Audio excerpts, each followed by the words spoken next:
Fighting nerds! How far will they go in the UFC, right? Because they've got some serious potential. And I made a video similar to this with undefeated fighters, and it did pretty badly, if I'm going to be honest. Even for my standards, this is pretty shit. So we're going to take two. We're going to have a go at this. And we're going to cover these four fighters on the screen, because there are more than just four fighting nerds, but they're too shit to look at. So we're going to cover these four people on the screen, starting off with Caio Borralho.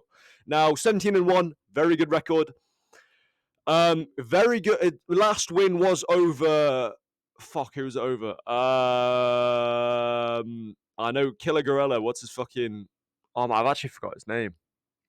How have I forgot his name? It's not even like he's some unranked bum either. He's been in the division for a while.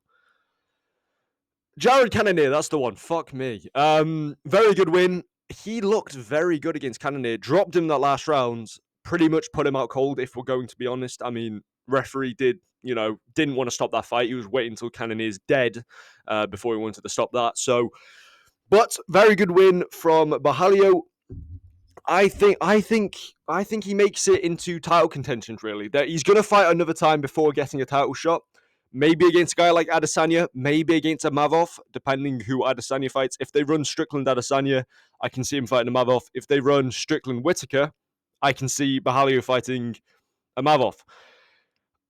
In terms of how he does, I think Amavov probably beats him, but it's a very close fight. And I think Borralho definitely beats Adesanya and probably gets within title, contention pictures and probably gets himself within the top three.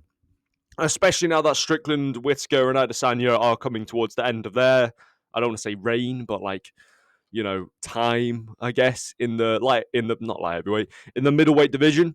Because that's now happening, I think Borralho can climb his way into the top three and definitely get some title contention or just some title shots or get within the title picture, basically. So that's what I think of Maurizio Hoffi. Not Maurizio Hoffi, Caio Borralho. Maurizio Hoffi is up next, though. 12-1, very good record. Just spinning wheel kicked Bobby Green out cold. Looking like prime Conor McGregor. The UFC are not going to want to miss out on this chance, basically. I think they give him Beneil Dariush.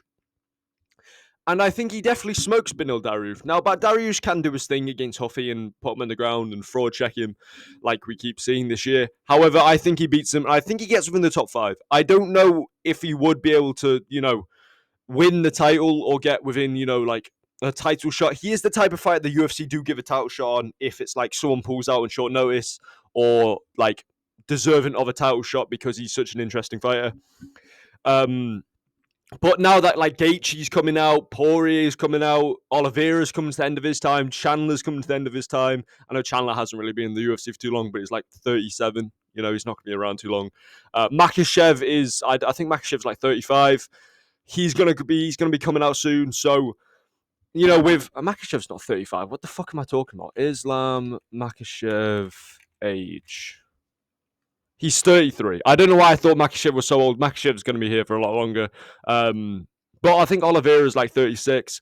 I'm not even going to bother looking up his age. But I feel like he can come in with the newer generation of fighters, and he can beat a lot of these new generation of fighters. So I feel like he's going to go into the top five. He's going to be a solid top five contender within that lightweight division. Maybe he might move up to welterweight. He's very big for that lightweight division. Moving on, Carlos Prates. See, I rate Carlos Prates. The issue is, obviously, he smokes, which can't really, that isn't very good for a fucking lengthy longevity of a career. Or even a 5-round fight, to be honest. He just tends to put him out before the 5th round. He is going to be fighting Jeff Neal, though, at UFC 314. I think he gets past Jeff Neal. Early KO, I think, for Carlos Prates. He could well get fucked up by Jeff Neal, though. Jeff Neal's a fucking monster. No, he's not. But, I mean, he could easily lose to Jeff Neal. I think he then gets someone like Sean Brady. They're going to just stick this man against the best possible matchups they can find. They love Carlos Prates. You could shorten his name and say they love CP, which, if you want to get into the talk of the big companies, then we can. But,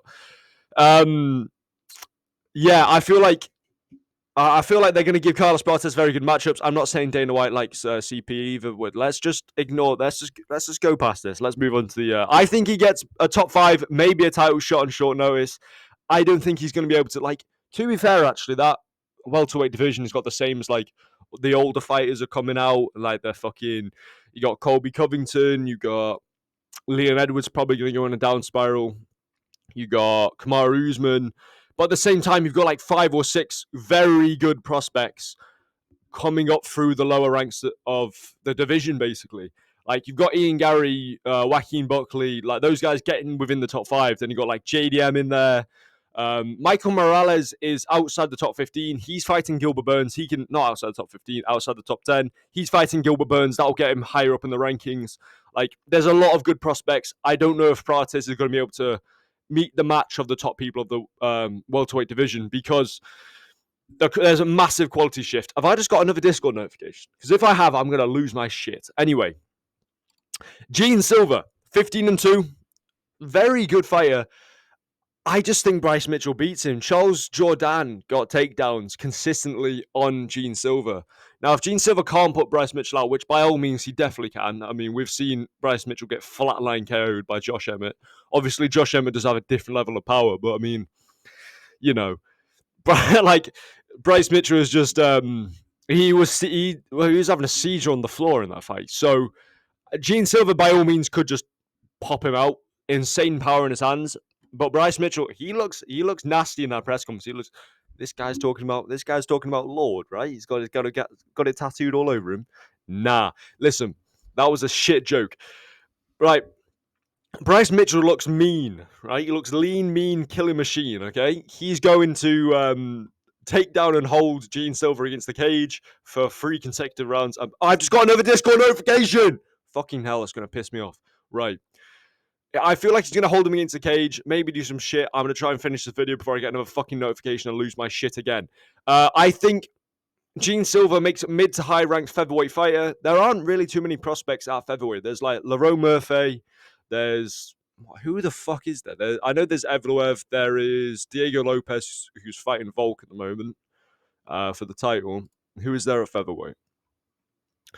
Yair's fucking old, I think. I don't even care. Pitbull's coming in, that's fine. Ortega's moving up to lightweight. Arnold Allen's, yeah, he can contend. Aljamain Sterling's looking at retirement. Giga Chikadze is just mid.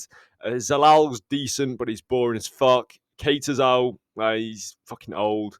Ige's like old as well. So there aren't really too many featherweight fighters that are like decent, that are like, oh, this is surging with prospects. It's kind of a bit of an older division with, like, Topuria was holding that shit together. Like, now that he's gone, it's a little bit more of a division, but I think he can get mid to high ranked featherweight fighter, just outside that top 5 to, like, mid, maybe, like, 4th, ranked 4th. I don't think he's going to win the title, though. That's what I think of these. Let us know what you think of my fucking opinions on these guys. I've had so many Discord notifications during this. I think I've actually only had like 2, but whatever.